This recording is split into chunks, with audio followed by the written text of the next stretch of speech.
Yeah, I don't know if he's going to fire him. It doesn't sound like he's going to. He doesn't have that many months left on his term. Trump will be able to put in his own Fed chair. It looks to me like he's planning to just humiliate this person for the next 8 months and make him into a miserable person. And you know what? He deserves it because he should have lowered interest rates, A. B, I'm not sure the Fed's done all that great of a job over time since Powell has been in, even though Trump did first appoint him. I mean, even though so maybe he deserves a little of the political I'm curious theater. about that, Scott, because first of all, this is Donald Trump's Fed chair. He appointed Powell. But the second thing Mistakes is were made.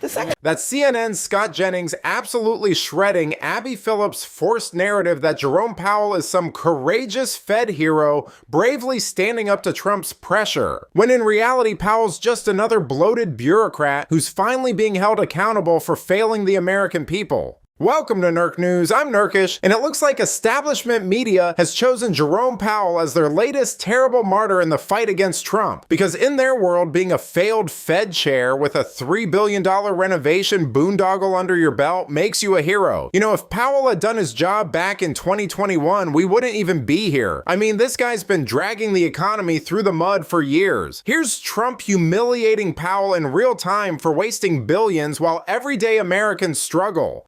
And we're just taking a look at what's happening. You know, it's a tough construction job. They're building basements where they didn't exist or expanding them, and a lot of very expensive work. There's no question about it.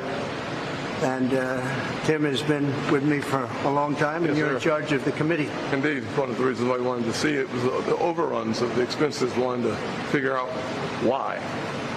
Yeah. So we're taking a look, and it looks like it's about $3.1 billion. It went up a little bit, or a lot. So the 2.7 is now 3.1. I'm not aware of that. Yeah, it just came out. Yeah, I haven't heard that from anybody at the Fed. Yeah, it just came out. Our notes had it about 3.1 as well. 3.1, 3.2. This came from us? Yes. I don't know who does that. As a real estate developer, what would you do with a project manager who would be over budget? Generally speaking, what would I do? I'd fire him. Do you think this issue, Mr. President, gives you cause to do that? Well, I'm here just really with the chairman. He's showing us around, showing us the work. And so I don't want to get that. I don't want to be personal. I just would like to see it get finished. And in many ways, it's too bad it started. But it did start. And it's been under construction for a long time. It's going to be a real long time because it looks like it's got a long way to go. Yes, sir. So, President, are there things the chairman can say to you today that would make you back off some of the earlier criticism? well, I'd love him to lower interest rates. Other than that, what can I tell you? You know, you can really tell that Trump is in his element here. $3.1 billion to renovate a government building is pretty insane, but it's sadly what happens when a glorified spreadsheet bureaucrat is put in charge of the American economy. I mean, inflation hits 9.1%, real wages collapse, the Fed loses $100 billion annually. And what's Powell doing? Upgrading underground parking. Trump built golden skyscrapers ahead of schedule and under budget. Powell hasn't even managed to fix a roof without losing track of $1 billion. Here's Trump's Treasury Secretary Scott Bessent laying out just how broken the Fed has become under Powell's leadership. The Fed is the house. It's a casino. The casino doesn't lose money. The players are the ones that lose money. And I'm not going to comment. I'm like you. I don't really understand what's going on with the size, the scope, the cost of the building renovations. One can ask, was it a good idea to start the renovations for an enterprise that's losing $100 billion a year? So $100 billion because of a mismatch in the bond portfolio from the short-term rates.